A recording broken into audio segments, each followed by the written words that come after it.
Hey guys, I'm here with a new review, and I'm going to briefly explain why that review is not Beware the Grey Ghost.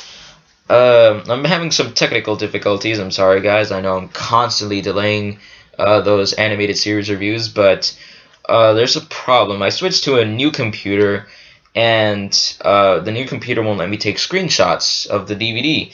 When I use its DVD player, it's a Toshiba, so when I use the Toshiba DVD player, it doesn't let me use print screen on the screen while it's working.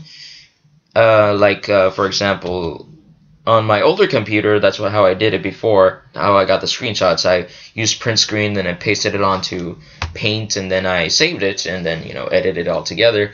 The new computer won't let me do that when the DVD player is working, and I've even tried some screenshot programs from the internet, and all that comes out is a giant black screen. So I guess the Toshiba DVD player is screenshot proof, but I'm still figuring that out to see if there's no other way on this computer.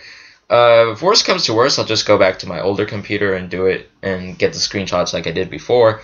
The problem is part of the reason I got a new computer was because the old one was being super glitchy and slow and breaking down all the time. It was becoming a huge pain to use. But if that's what I gotta do to keep up those reviews, I'll do it. And the reason I'm doing this review is I've decided to do a better version of this review, because I've already done a video on Sins Past, but I'm not gonna lie, I've seen my older reviews and I know that they're bad. I've seen the comments, I've gone back and listened to the actual videos numerous times, and I thought, I could go back and I could make a really good version of this, or at least, I could do it a lot better than I did now. And so I really wanted to go back and do that. And Sins Past is a book that's very interesting to talk about. I still have a lot to say about it, so that's part of the reason why I decided to do this one first. I'm not going to go in any particular order. I'm not going to go into any particular order of these re-reviews. Just whichever one I find most interesting at the time, I'll redo that video. I'll do re-reviews whenever I'm not able to do the Batman animated series reviews, or whenever I need a change of pace and wanted to do something different, a different kind of review. I'd do a re-review. And so if I were to do another one, the next one I would want to do is probably Batman the Cult, because that was one of my older videos, and it's an interesting book with a lot of things I could go in depth about. So yeah, that's why I'm doing Sins Past right now. So let's get started right away. Sins Past was one of the most controversial and dogged-on Spider-Man storylines until the end of One More Day. Like One More Day, there was an editorial mandate behind this story. JMS had come up with an initial concept to have Gwen Stacy's children come back and haunt Peter Parker, but that Peter himself was going to be the father. Excuse me. Unfortunately, Marvel decided that this would make Peter seem way too old, and they opted for Norman Osborn, Spider-Man's nemesis, to be the father of the children. As dumb as this decision was, I do understand it a little. If you wanted the kids to be the antagonists, that would be harder to pull off if they were Peter's children, unless Norman did some deceiving and found the kids and raised them as his own. The fact that Marvel thought that Spider-Man having children made him too old proves that Marvel doesn't like adult Peter Parker. Until the past decade or so, Spider-Man has been a character that was constantly evolving and maturing, going from high school to college to marriage. Now, though, he has stopped growing, but what's the worst is that he has regressed to something more like his college years thanks to One More Day. Don't get me wrong, there are many Spider-Man stories I like that take place during his college years, including the death of Gwen Stacy, but the worst thing you can have for a character is for them to go backwards and forget the lessons that they have learned. This is why I think people had a problem with the New 52 Batgirl. To quickly go off topic with that book, it would bother me a lot more as well, but I still think interesting character stories are being told by Gail Simone in Batgirl, and Barbara Gordon is still a character I like and root for. Going back to Spider-Man, the regression of his evolution was given spark in Sins Past and exacerbated at the end of JMS's run. Still, that in itself is not the worst crime this book commits, because Peter is still written like a mature character here, and despite the bad story, still stays in character throughout the entire book.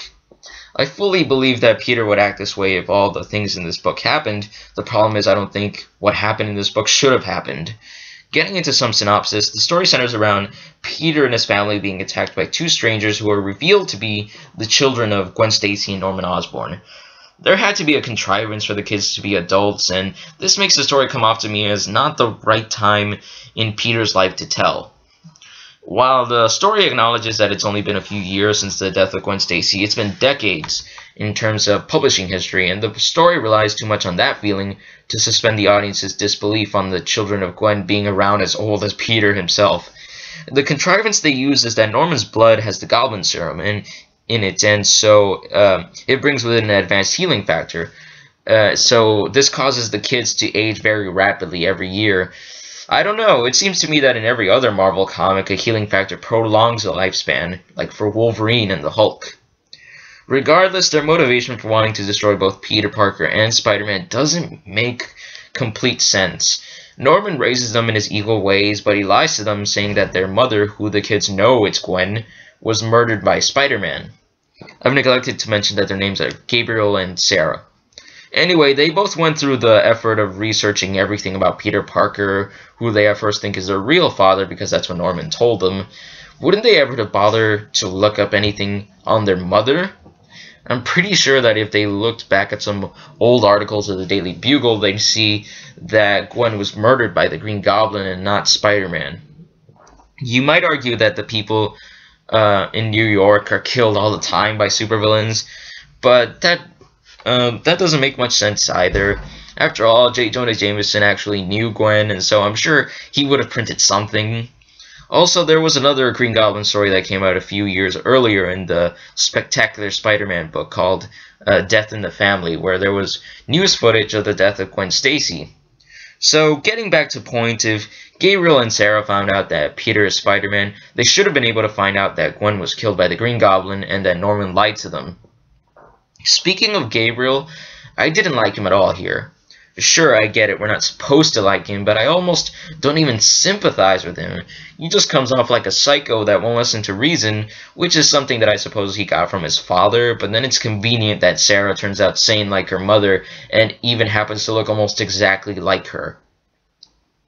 Even if Gabriel was a psycho, at least I found Harry Osborn, who can turn psychotic, to be a well-rounded and compelling character. Gabriel just comes off as two-dimensional. At the end, Sarah is shot and taken to the hospital where she is dying because Norman's blood in her veins won't accept any other blood. It's a bit too overt what this is trying to convey, which is Norman would let his daughter die before anyone else helping her, which might not have felt laid on as too thick, but Peter actually says this very thing in caption boxes. To be fair, I do like the kind of energy that this scene has, where Sarah is saved with Peter's blood, while at the same time Gabriel is taking the Goblin Serum. It felt cinematic, and JMS pulled off that vibe very well. After the blood transfusion, Spider-Man is left helpless against Gabriel, who has now turned into the Grey Goblin, but Sarah turns against her brother and takes him down, and that's pretty much the end of the book. Now, after all this, I've got into neither my biggest praise nor biggest criticism with this book. The worst thing about Sins Past is that it completely goes against Gwen Stacy's character, and I would go as far as to call it a big disrespect towards the character. Now, I don't think it was anyone at Marvel's intention to disrespect Gwen, but it shows that when Marvel had Norman be the father of Gwen's children, they didn't think it through. Before I had read Sins Past and someone told me that Gwen would cheat on Peter, I probably would have laughed, but that's exactly what happens here. For a reason I can't fathom, she chose to sleep with Norman. In here, Gwen goes on about how she was attracted to Norman's dark side, but would that seriously be enough to go all the way when she is still clearly in love with Peter? Sure, in her letter to Peter, she sounded like she was very remorseful for what happened, but the fact that she chose to do it at all, and it even implies that Norman may have been her first, makes her pretty unsympathetic in my book and should taint Peter's memory of her, which kind of does happen, but at the end Peter still says he loves her. Now, even though I say this, what happened in Sins Past doesn't taint my view on Gwen as of her whole comic book history. The original issue where she dies, Amazing Spider-Man number 121, is still probably one of the best comics I've ever read. That was the first clear marker of a hero failing in such an integral way, and a great subversion of the standard girlfriend being kidnapped plot. I felt bad for Peter, but I also felt and still feel bad for Gwen. It still confounds me that Gwen would be Peter's first true love and also one time cheats on him. That doesn't feel like it matches up from the perspective of just the way people behave, and it is something that Gwen would never do. The only solution I could come up to remedy this is if Norman has to be the father, is to have him artificially inseminate her without her knowledge, which sounds implausible, but at least wouldn't mess with Gwen's character. Mysterio did something similar in Kevin Smith's Daredevil run, where he had a girl kidnapped and artificially inseminated while she was unconscious so they could make her believe her pregnancy was divine. It also annoys me that Marvel had to force all these new plot points into the original 121, and after reading it again, I can tell you they don't match up at all. Not even close. Dialogue was added, and Gwen was made to be more nervous and bent out of shape for having to keep the secret from Peter. In the original issue, it really feels like Gwen didn't have anything she had to hide. There are parts in 121 where we're in Gwen's thoughts and Norman's, so you'd assume after reading Sins Past that the fate of the kids would be at the top of their mind, since they have an argument about it in a scene that takes place at the beginning of issue 121. You might wonder why I'm bothering to complain about that, since it's obvious that the original creators never had in mind that Gwen had children, but the fact that the new creators had to force it in proves that they just shouldn't have tried it. It just reeks of bad retcon 101. The only thing with the whole Gwen having children idea that I thought truly worked was when Sarah is shot on the top of the same bridge Gwen died and falls like her mother did, but now Spider-Man has the chance to make it right by saving Gwen's daughter. However, this is still not my biggest praise for the book. My absolute favorite thing about Sins Past is Mary Jane, which is how the book begins, actually. Every time MJ is on the page, I like her so much because of how well JMS writes her and how real JMS writes her. She has many cute exchanges with Peter throughout the book, and I can feel why Peter loves her. MJ shows that she's useful and not a nagging wife like how she became towards the later part of the 90s. After Peter is weakened by the blood transfusion he gave Sarah, MJ tells him that she's been keeping an eye out to protect his secret identity. She comically tells Peter about a nurse who was trying to get a picture of him. She says, "Big feet, food cart, clumsy me, oopsie." I'm really glad Mary Jane is this likable and helpful throughout the entire book, despite all the poor retconning going on. I can also say that I still thought she was sympathetic, even after learning she had kept the fact that Gwen had Norman's children a secret from Peter for years. Mary Jane didn't want to taint Peter's memory of Gwen, and Peter would probably make the same choice for someone else. It surprised me that that worked as well as it did. Peter also acknowledges that Mary Jane doesn't take it personally how much Peter is thinking about Gwen. This is MJ and Peter having a mature and working relationship, and boy do I think that's been lacking in many places throughout the various interpretations of their relationship, though I think the biggest culprit of this has been the Raimi movies. No offense to the people that like those movies, I thought plenty of things were well done in that series, but I don't count Peter-Mary Jane's relationship as one of them. Sins Past is darker in tone than much of your average Spider-Man comics, but another plus I give this book is the small amount of humor JMS is able to squeeze in here and there, like when Spider-Man curses numerous times on a piece of archival news footage. What I've really neglected to talk about in this review is the artwork by Mike Deodato Jr. I have to say, I like the artwork a lot on the whole. Deodato draws a slightly bulkier Spider-Man than I'm used to, so I'm impressed that it was drawn in a way that didn't bother me. Like Romita Jr., Deodato Jr. Handles the action sequences very well, and was a good replacement in that respect. I noticed that the way characters were drawn was a little inconsistent here and there, but it made the art more stylized. I've read a lot of the rest of the issues Deodato Jr. worked on Amazing Spider-Man, and his art got more consistent and more defined later on. There are a few other positives I could mention, such as Spider-Man's relationship with Detective Lamont, but it would be rather moot because my final verdict is that you should pass on this book.